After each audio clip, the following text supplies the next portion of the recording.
Elbow evaluation, you start by clearing the cervical spine. So if I can have you look up at the ceiling for me, that's extension. Now rotate your head to look at the wall.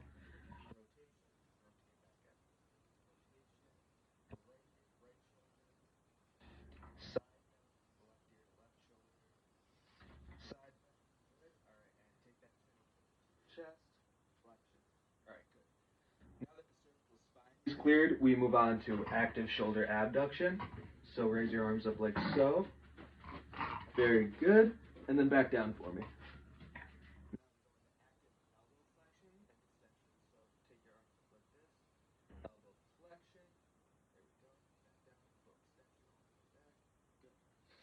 Okay, after active elbow flexion extension, we perform passive elbow range of motion. So a little bit of overpressure, that's flexion, elbow extension. Good. Then we go passive supination. So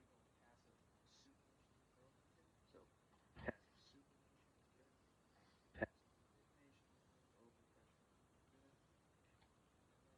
Passive wrist flexion and extension. Now that we've gone through our passive ranges of motion, we go through our isometric resistance. So we start with isometric elbow flexion and extension. So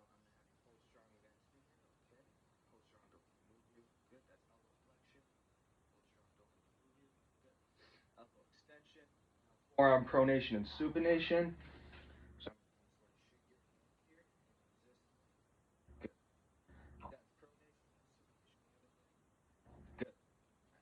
So now that we've done pronation and supination, wrist flexion and extension. All right, bring you back up here.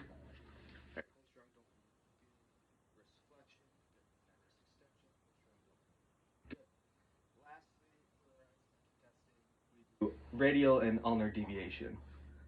So radial deviation, that. So sort of try and move your thumb towards your forearm. Okay. So that's radial deviation. Have you resist that? Hold strong, don't let me move this. Now to the other side, ulnar deviation. Hold strong, don't let me move it. Good. Okay. Next, to test your distal biceps tendon, you're going to start off by isometrically resisting elbow flexion. So if you take your arm like this for me.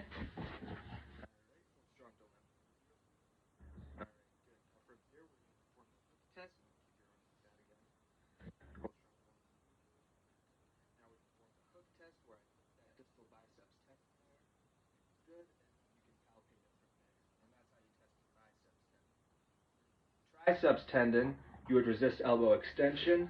Hold strong, don't let me move you. Good. The triceps tendon that is just medial to the olecranon here.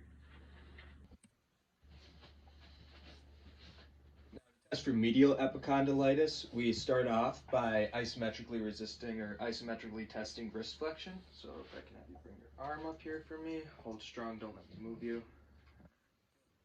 From here, we would manually muscle test flexor carpi ulnaris. So if I can have you ulnar deviate here, bring your hand to this side like this for me, or have your hand in a fist like this, go over like this, and then flex. Good.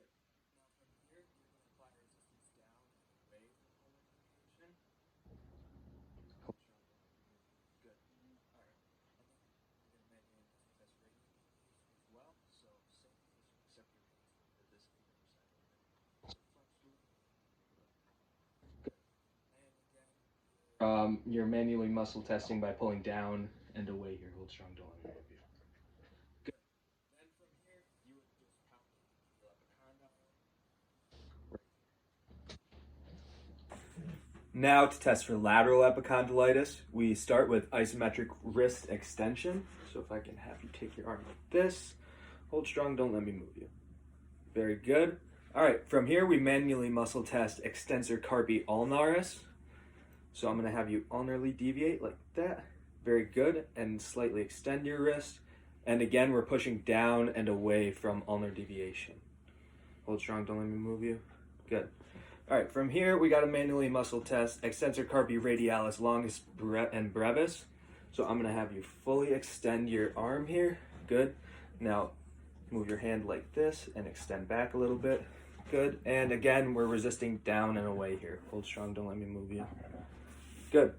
Now from here, extensor carpi radialis brevis. We bring your patient into elbow flexion. And again, hand in the same position, radial deviation and a little bit of extension. Hold strong, don't let me move you. All right, good. From here, we have to manually muscle test extensor digitorum as well. So if I can have you take your hand like this, I'm gonna push your fingers and wrist down, okay? Hold strong, don't let me move you.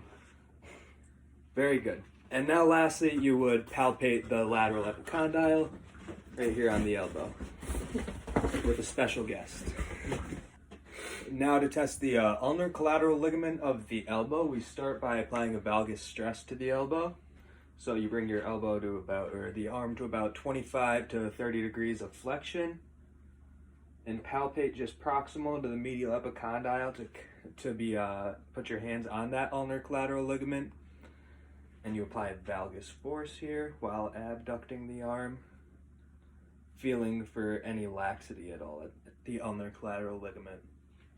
From here, we perform the moving valgus stress test, which is performed up here.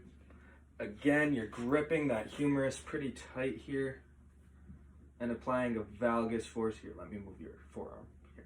Applying a valgus force while we move that forearm into that 30 degrees of extension or flexion, excuse me.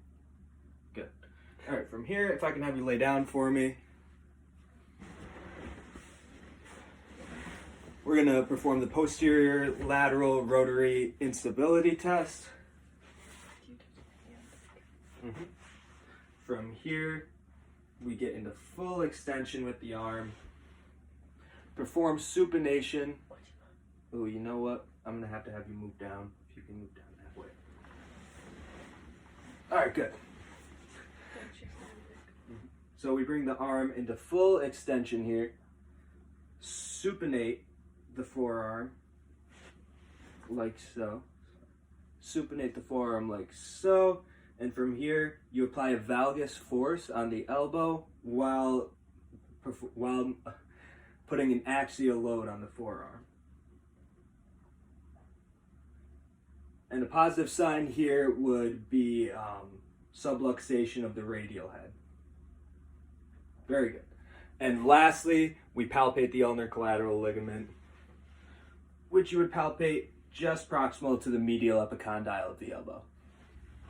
Okay, now to test the radial or lateral collateral ligament of the elbow. Again, we bring that elbow into about 25 to 30 degrees of flexion. We would palpate along the lateral epicondyle and palpate that lateral collateral ligament. And from here, we apply a varus force to the elbow while adducting. Very good. All right. From here, you palpate the lateral collateral ligament. So find your lateral epicondyle and it'll be just proximal to that, right about there. The test for the ulnar nerve, we start with Tinel's sign. So you would find the cubital tunnel around the ulnar nerve and you would just tap that, expecting some pain or numbness along your hypothenar eminence or along where that nerve controls. Then, lastly, we perform the stolen paper test. So I'm going to have you abduct your pinky away from your hand. I'm going to put this paper in there. Hold it, and I'm going to try and take it from you. Just hold it against for me, okay? And you should have some resistance there, again. Good.